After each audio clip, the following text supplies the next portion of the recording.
My husband likes for us to eat as a family. I'm not gonna go out to eat before I get home. Or before he gets home, have us all eat, and he gets home and he's hungry and he's like, wait, you guys already ate? What's up with that? Like, what's going on? And I may not care about that. I'm like, I don't care. You hungry, go eat. I don't care. When you get home, we'll figure out when I'm gonna eat. I don't know. I don't care about that, but I know that he cares about that. So then I have to make sure that I'm paying attention to what I'm doing, so that I'm not doing too much and making him stressed out. Like, hey, you already know what's up. Like, why would you even do that? Right. So that's again with paying attention to your spouse and people around you. You have to pay attention to lyrics, likes, and wants, and Shanoa's needs. It's just important all around to pay attention to others around you. Next, faith and trust. Just like you have faith and trust in God, have faith and trust in others, in other relationships. Having faith in another is not just saying it, it's doing it. Mm-hmm. So if I'm asking Lyric to, hey, I need you to take out that trash, it's smelling, I need you to take it out before we go to church. And then I just stand there, staring at her like, I'm waiting for you to do it because obviously I don't trust her to do it, or I don't trust in him to do it. And it's like, well, this is weird, man. I told you I was going to do it. Like, let me just go ahead and, it makes it an awkward situation. And it makes it like, man, they don't trust me, or they're so mean, or it just creates an unhealthy relationship, stress. Right. It creates stress. When you trust somebody, when you have faith in them, then you just let it go. When you let them do it, you let them handle it. And then if it doesn't happen, then you can come back to the table and say, hey, what happened? Okay, what do we need to work on? Obviously, when I communicated the first time, it wasn't serious enough for you. Okay, maybe there needs to be a consequence if you don't do it, or a timeline. Oh yeah, I was going to get to it after church. Oh no, I meant before church, not after church. Like, I meant do it now, not later.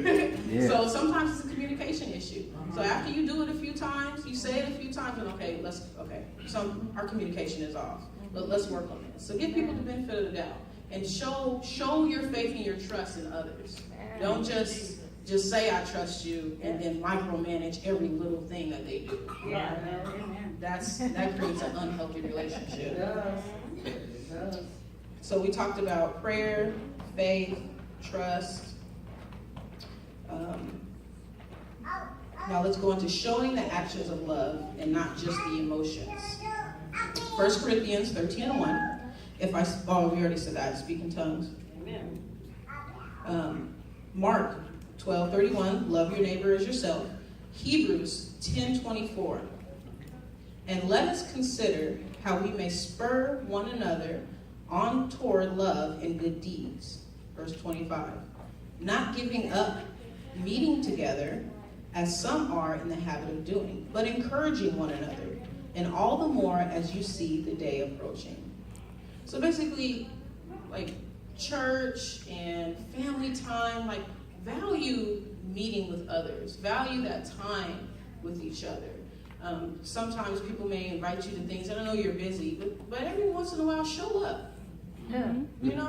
Some people may be inviting you to something for years. I'm not about to go to that. I ain't trying to be around them or those other people or whatever the event is. Or sometimes it'll be another church, and you be like, I'm not trying to be around those people at that church. But if you know you have a friend, you know you have a spouse that really wants to do something, make sure at least once in a while that you guys do something together. You show your support, show your love. Don't just say I love you and I care about you, but when it comes to the things that they love and care about, you don't care. Wow. That's not showing that you love them. Mm-hmm. So just like relationship with God, he cares about how you treat others. He really does. He really cares about what you say and what you do and how you treat other people around you. It's very important when you have a relationship with him. Because when you have a healthy relationship with him and you value that, follow his commandments, and he says love your neighbor, then you will go ahead and love your neighbor. Truly. Not just saying it, but really showing actions. Right. When you're in a healthy relationship with God, your other relationships must get in line. You can always tell where someone is spiritually by how they react in other relationships. The same qualities in a healthy relationship with God are the same you should seek for other relationships. Since we have gone over the qualities of a healthy relationship, let's now talk about unhealthy and abusive relationships. Uh-oh. So the cycle of abuse. I wish I had a diagram to show you what the cycle of abuse is. But in the late 70s, psychologists came up and did a study and found out this cycle that relationships get into when it becomes abusive or violent. And he noticed this same typical cycle, and it's the model that a lot of social work organizations and counselors use to describe how an abusive relationship happens or what happens in that cycle. So the first part of the cycle is tension. So whether it's male or female or parent or uncle, sometimes you get to a point where there's all this tension. And one time I was in a relationship and everything was fine. It was cool. And we ended up moving in together. I think it was about 18, 19. And everything was fine. And it was all of a sudden there's all this tension. Like, what did I do? I'm so laid back. I'm just like, let's chill. I'm cool. What is going on? What are you doing? And what's happening? And why'd you do this? And I told you to do that. And it's like, whoa, dude, calm down. What's going on? So now I'm trying to be like, okay, what did I do? What should I do differently? Maybe I should change this. Maybe I should change that. Yeah, and it's like, well, I've already moved in. Like, my name was on the lease. Like, we already in this. Like, how am I supposed to react to it? Okay, let me try to work it out. Let me try to figure it out. What's going on? So it's like a lot of times the cycle of abuse, it doesn't start off abusive. Right. Everything is cool. Everything is happening. Everything you're doing is right. You're perfect. And then all of a sudden, when you guys start leaning on each other, and you basically start needing something from that other person and putting your trust and faith, then comes, oh, you're doing something wrong. And that's the start. So tension is described in the cycle of domestic violence. The tension phase, it builds over time. It starts off with issues like money, children, or jobs. Why do you have that job? Why do you got to go at this time? Why they call you in this weekend? Why do you do this with the kids? It's always something that you've done that is just so upsetting, and you're doing something wrong. It makes you feel guilty. Even you may not even done something wrong, but still, just because of that cycle, it makes you feel like you've done something totally wrong and you have to make up for it because you're in the wrong. An example is like walking on eggshells because you don't know if your baby mama is going to blow up. I don't know if she's going to triple me this time. I'll go play basketball. I'm not sure because abuse can come from male, female, parents. It's not just a male being abusive to a woman. It can definitely happen. I've seen it happen the other way around. People just blow it off like, oh, she just, she didn't really hurt me when she socked me in my face. Like what? I could just hold her. It's like, she shouldn't be hitting you. That's not okay. It's not okay for someone to put their hands on you, whether you feel like it hurts you or not.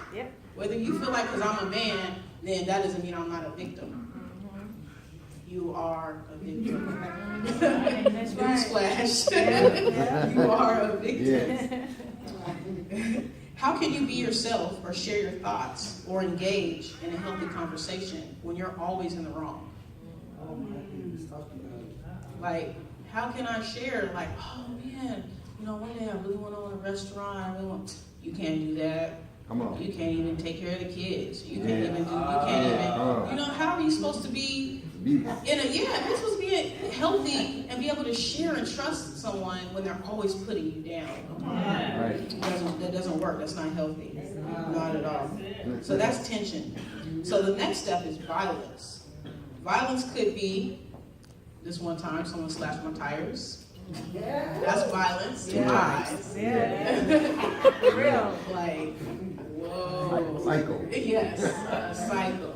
It could be more physical directly towards you. It could be tearing up your house. I had a friend, she got mad at her boyfriend and she threw all his clothes and then poured bleach and then put them in the yard, and then recorded it and said, "Come get your stuff," and put it on social media. She bleached all his. I'm talking about, this is when everybody was wearing jerseys like expensive every single day, hats, fitted cap, $30, $40 hats, Jordans, bleached everything.